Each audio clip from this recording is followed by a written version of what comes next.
श्रोते हो नमस्ते. आपल्या सर्वांना शुभ दिवस. श्रोते हो, तुम्ही परिपक्व कधी असता किंवा तुमचं व्यक्तिमत्व कधी चांगलं असतं हे कधी समजायचं? तर श्रोते हो, तुमच्याकडे सांगायला खूप काही असतं, पण मूर्खांच्या समोर शांत राहणं हे तुम्ही निवडता. तेव्हा तुमचं व्यक्तिमत्व चांगलं आहे. तुम्हाला कळतं की या जगामध्ये तुमचं आणि तुमच्या कुटुंबाचं महत्त्व सर्वाधिक आहे.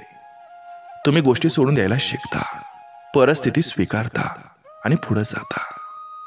जेव्हा तुम्ही लोकांना बदलण्याचा प्रयत्न हा नेहमी थांबवता आणि स्वतःला बदलण्यावर लक्ष केंद्रित करता, आणि सगळ्यात महत्त्वाचं, तुम्ही लोकांना जसे आहेत तसे स्वीकारता आणि तुम्ही स्वतःशी शांततेत असता. श्रोते हो, इतकं जर गुण तुमच्याकडे असतील तर तुमचं व्यक्तिमत्व चांगलं आहे हे आपण नक्की समजावं, नक्की विचार करा. चला, आजही आपल्यासाठी सुंदर विचारांची ही शिदोरी, ही मालिका अशीच पुढे घेऊन आलोय. चला करूया सुरुवात सुंदर विचारांना, सुंदर सुविचारांना.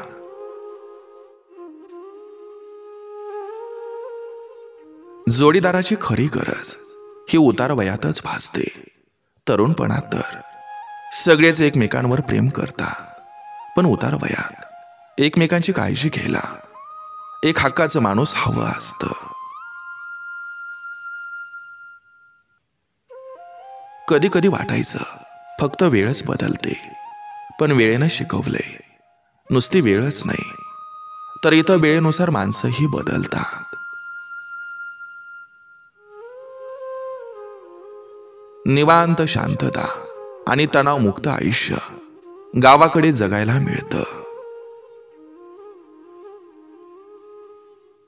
आयुष्यातलं मोठं शिक्षण म्हणजेच माणसांची ओळख होणं. एखादी गोष्ट बोलावी की नाही बोलावी हे आपला संयम आणि संस्कार ठरवतो. लक्षात ठेवा, तुम्हालाच तुमचं सर्व काही सांभाळायचं असतं. आवड चुकली तरी चालते, पण निवड चुकली की आयुष्याच्या पत्रावळ्या होतात. अपमान होऊन पण आपण त्या व्यक्तीशी स्वतःहून बोलायला जातो, यालाच खरं प्रेम म्हणतात. व्यावहारिक व्यक्ती नेहमीच जिंकत आलाय, पण भावनिक व्यक्ती नेहमीच कमजोर पडलाय. आपली माणसं ही आपल्या सोबत नेहमी राहावी यासाठी काय करायला हवं हे सांगण्याची गरज नसते. आपलं त्यांच्यावर असलेलं प्रेम, आपल्याला त्यांची वाटणारी काळजी, आपल्याला त्यांना गमावण्याची भीती आपल्याला त्यांना जपायला शिकवते. भीक नाही मागायची, कोणाच्या मागं नाही लागायचं आणि गरजही नाही दाखवायची. रिलॅक्स राहायचं. जेव्हा तुम्ही रिलॅक्स राहता तेव्हा तुम्हाला जे जे हवं ते बरोबर मिळतं. जेव्हा नशिबाची बेरीज चुकायला लागते तेव्हा आयुष्यातून माणसांची वजाबाकी सुरू होते. काळ नदीसारखा असतो. एकाच पाण्याला आपण दोनदा हात लावू शकत नाही, कारण जो प्रवाह वाहून गेलाय तो पुन्हा कधीच येणार नाही. नात्यात एवढी पारदर्शकता असावी की सत्य विचारण्याची गरज कधीच भासणार नाही, आणि एवढा विश्वास असावा की खोटं बोलण्याचीही कधी गरज पडणार नाही. आपुलकीच्या नात्यांना जपून ठेवा, कारण अशी नाती काही लोकांच्या नशिबातच असतात. देव असंच कोणाच्याही आयुष्यात कोणालाही नाही पाठवत, त्यालाही नशीब लागतं. आपण सगळ्या गोष्टी वापरायला शिकतो, पण वेळ वापरायला शिकत नाही.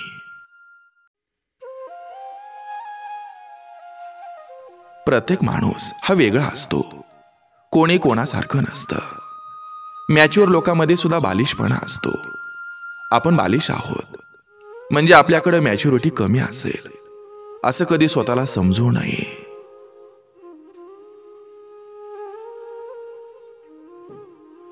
शर्यत हारण्यात कसलाच कमीपणा नसतो, पण हारण्याच्या भीतीनं शर्यतीत भागच न घेण्यात खरा कमीपणा असतो.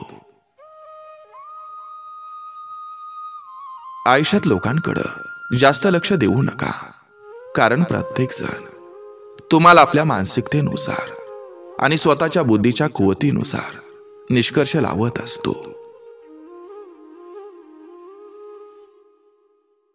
तुटलेल्या शर्टाच्या बटनापासून पुरुषाच्या तुटलेल्या आत्मविश्वासाला जोडण्याची हिंमत फक्त एक स्त्रीच करू शकते. पण पुरुष मात्र तिच्यावर अशी वेळ आल्यास लेक्चर देऊन आपली जबाबदारी संपवतात.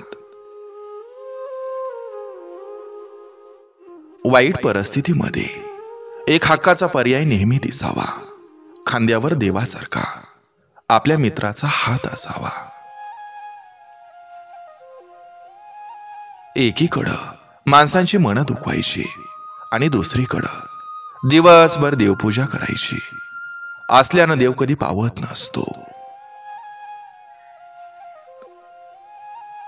ज्यांना आपलं समजून आपण मन मोकळं करतो तीच लोक आपल्याला परकेपणानं वागवत असतात.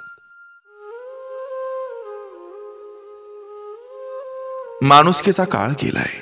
आता नाती व्यवहारानं आणि स्वार्थानं जोडली जातात.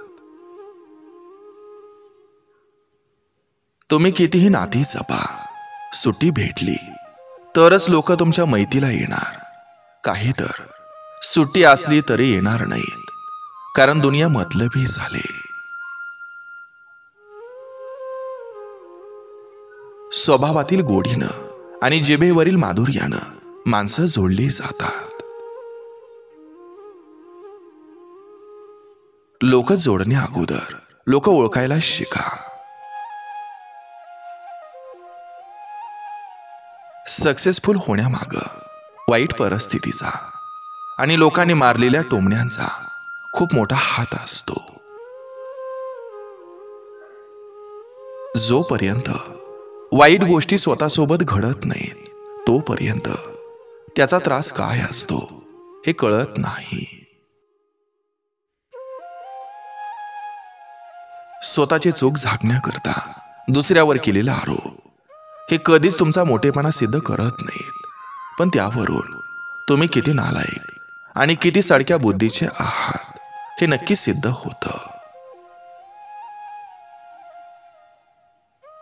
जर संपूर्ण आयुष्य आनंदात घालवायचं असेल तर स्वतःला दुधानं धुतल्यागत समजतात अशा भिकारचोट नातेवाईकांपासून नेहमी लांब राहा.